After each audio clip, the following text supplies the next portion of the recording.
Moja ya habari kubwa duniani ni kuhusu hiki ambacho Rais Samia anakifanya huko Russia. Na ikumbukwe kwamba leo hii Rais Samia akasema kwamba Tanzania haijawahi kuwekewa vikwazo na haina vikwazo vya aina yoyote ile. So kwenye hiyo speech rais aliona bora atumie lugha ya Kiswahili, lakini kwenye neno vikwazo sensations akatumia tu hiyo lugha ya Kiingereza, yani hakutaka kulitamka neno vikwazo direct. Sasa ilikuwaje na hii issue ilianzaje? So baada ya huyu moderator, na maanisha huyu mwandishi wa habari ama huyu alikuwa anakiendesha hiki kikao, kumuuliza swali Rais Samia, alimuuliza hivi: pamoja na vikwazo yani sensations, mnataka kuongeza biashara na Urusi, mtawezaje kukwepa au kupita vipi kwenye vikwazo hivyo? Sasa hapo ndipo Rais Samia alipokuja na akasema kwamba asante mheshimiwa moderator, na ningependa kusema kwamba wajumbe wangu wengi wanatumia lugha zao za kitaifa. Napenda kutumia fursa hii kufanya hivyo pia, hivyo nitabadilisha kutoka Kiingereza kwenda Kiswahili. Sasa jibu la Rais Samia hapa anasema kila nchi ina changamoto zake. Tanzania imekuwa mstari wa mbele ikiendeleza sauti ya wanawake, na pia ni vizuri kuwa na mwanamke kwenye jopo hili. Kuhusu swali lako la jinsi uchumi wa Tanzania unavyoendelea licha ya vikwazo na maoni tofauti kutoka sehemu mbalimbali, Tanzania ina uchumi uliogawanyika katika sekta nyingi. Hatutegemei zao moja ama bidhaa moja tu. Uchumi wa Tanzania unategemea kilimo, madini, utalii, viwanda na sekta nyingi. Sekta hizo zote zinafanya kazi kwa pamoja kwa viwango tofauti, lakini zote zinachangia kwa pamoja. Hivyo tumejipanga vizuri na tunafanya kazi na jumuiya ya kimataifa pamoja na sekta binafsi ya kimataifa. Sasa mimi nisiwe mzungumzaji, sikiliza hiki kilichozungumzwa hapa, lakini nimeshakupa key ili uelewe kwamba mada ilikuwa inahusu nini. Lakini pia rais alitumia lugha ya Kiswahili kama nilivyokuambia hapo, aliomba kutumia lugha ya Kiswahili ili Watanzania waelewe kwamba Tanzania haina kikwazo cha aina yoyote. Swali: je, ni kweli Tanzania haijawekewa kikwazo na taifa lolote?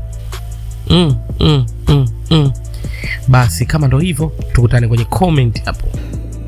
Thank you, Madam Moderator, and I must say that I've been envying my panel members using their national languages, and I would like to use this opportunity to do the same.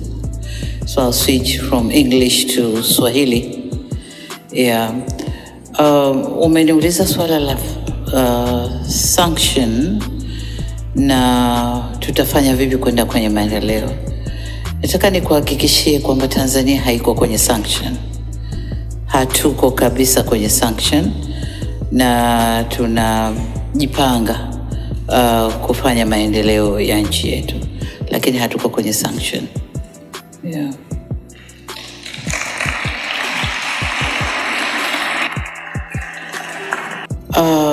Tanzania ni nchi ambayo ina mambo mengi na uchumi wetu uko diversified.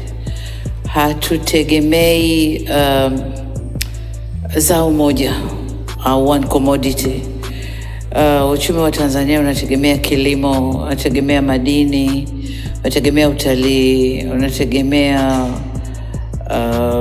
mambo mengi, sekta nyingi, manufacturing tuko huko pia. So sekta zote hizi zinakuwa kwa pamoja at varying degrees, lakini zinakuwa kwa pamoja.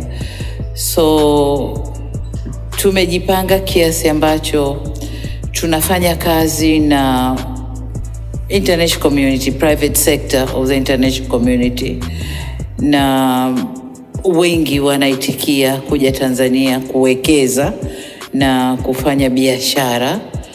Na since 2021 to date tumevuta miradi mingi sana, tumevuta FDI nyingi sana, na hichi ndicho kinachofanya Tanzania iwe stable kwenye uchumi wake. Lakini jingine ni kwamba Tanzania iko located kama ni center, epicenter ya corridor ya uchumi ya East, Southern, maybe Central Africa, na Port of Dar es Salaam ndio ina serve nchi nyingine hizo.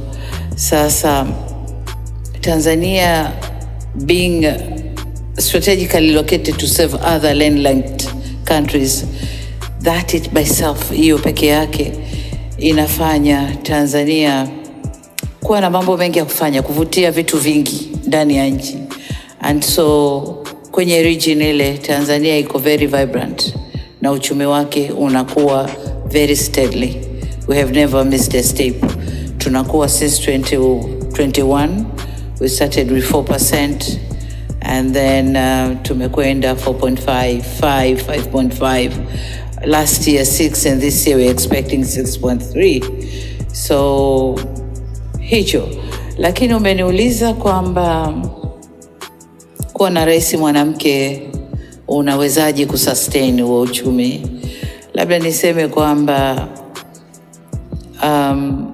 uchumi hautegemei gender ya mtu, jinsia ya mtu. Inategemea jinsi unavyo lead mipango ya nchi na unavyoisimamia. Whether a man or a woman, you have to have strategic plans to sustain your economy. Ndiyo